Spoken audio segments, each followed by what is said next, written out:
John Penn, a founding father. A quote from John Penn. "My first wish is for America to be free." This movie will explain in great depth the roles John Penn had in the early Enlightenment.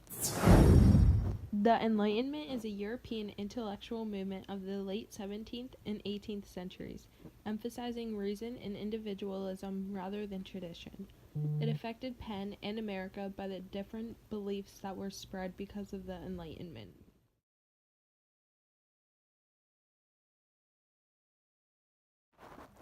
At age 21, John Penn was a practitioner of law.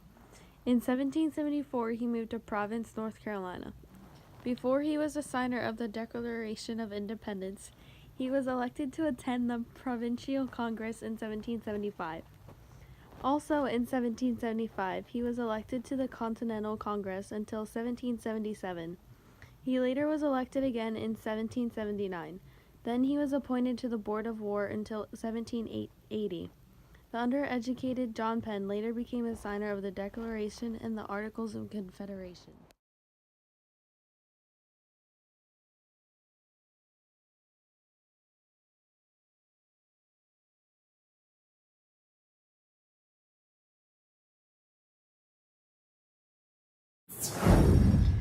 Penn served as a legal apprentice and got his law degree in 1762. One of John Penn's uncles was Edmund Pendleton. He was a member of the House of Burgesses. This shows that John Penn had many links to the early political days.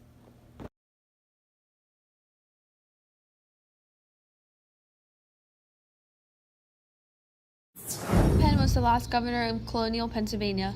He served 2 terms from 1763 to 1771 and 1773 to 1776, when the Penn family was removed from power by the American Revolution.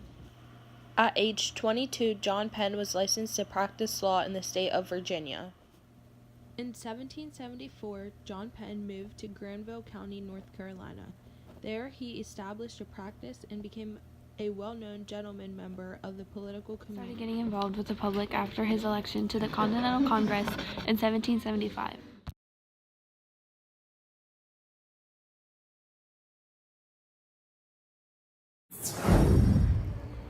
Penn's involvement in the public affairs began with his 1775 election to the Continental Congress. He was re-elected in 1777, 1778, and 1779, and served on various committees. In 1777, John Penn was one of the state signers of the Articles of Confederation.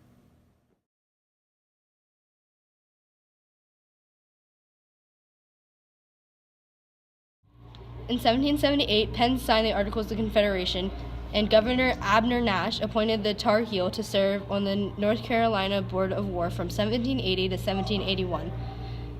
Penn was one of the first people to sign the Articles of Confederation and the Declaration of Independence. As a result of these actions, Penn had been credited for Charles Cornwallis' ultimate defeat.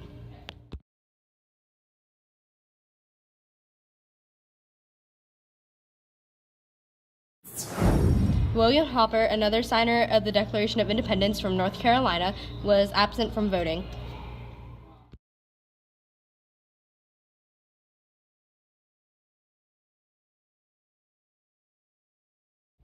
During the American Revolution, Penn contributed to the war effort, and before he signed the Declaration of Independence, John Penn and Joseph Hughes were both North Carolina delegates. They voted on July 2nd, 1776 for independence from Great Britain.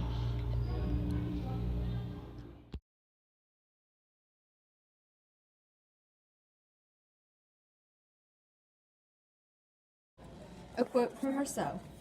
"We are born weak, we need strength. Helpless, we need aid. Foolish, we need reason.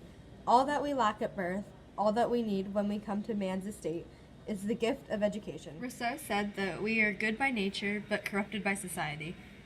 Rousseau believed that man is naturally good, and that the voice and error are aliens to him. In other words, human beings need outside intervention to develop their natural prosperity for good. In our opinion, John Penn relates mostly to the famous philosopher Rousseau because they both saw a fundamental divide between society and human nature, and they both believed that man was good when in the state of nature, which is the state of all other animals and humankind before civilization, but man corrupted by society and social interdependence being artificial. This attribution left Rousseau with the idea of noble savage. John Penn and Rousseau both had the same beliefs when it came to how they thought government should be ran. Rousseau wrote the Social Contract in which he believed that government should be run by the people, which is similar to John Penn's beliefs where he wanted America to break free from Britain so they were no longer under a monarchy rule. John Penn signed the Declaration of Independence to show his belief that the government should be run by the people. Penn wanted the new land to be ideals from philosophers. Our government today is still run by the people, which shows how well the government was planned and set up when the Declaration was written, and also shows how Penn's beliefs were derived from Rousseau's findings. Though they are the same in many ways, they also had some differences in their beliefs. Rousseau believed that when people were born, everyone was born pure. He believed that over time, society and government corrupted their minds. John Penn, on the other hand, believed that people were born with their beliefs. Some people were born pure, and others were already born with that corrupt state of mind, in which he used to describe the government of Great Britain and A America. quote from Rousseau. Every man has the right to risk his own life in order to preserve it. Has it ever been said that a man who throws himself out the window to escape from a fire is guilty of suicide?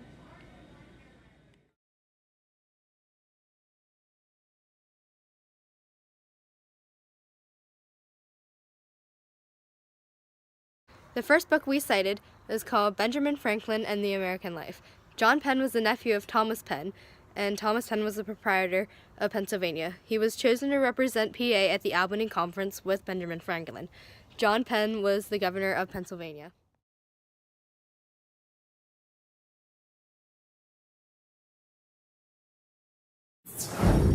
The second book we found information on is called The Signers of the Declaration of Independence. It says how John Penn was originally from Virginia, and he studied law there and became a lawyer. John Penn was most famous for saying, "My first wish is for America to be free." In 1775, John Penn was elected to represent North Carolina in the Continental Congress. In 1776, the home government told the delegates to vote for separation from Britain, which John Penn was all for, and gladly agreed to sign the Declaration of Independence. After John Penn retired from the Board of State, he then picked up his practice of law again. Around 1780, John Penn had to decline judgeship due to failing health. Following the American Revolution, the Declaration of Independence signatory was appointed in April 1783 by Robert Morris, another signer of the Declaration of Independence, as North Carolina's receiver of taxes for the Confederation government. 1 month later, however, Penn resigned, not given sufficient authority to collect taxes. Penn then returned to practicing law until his death.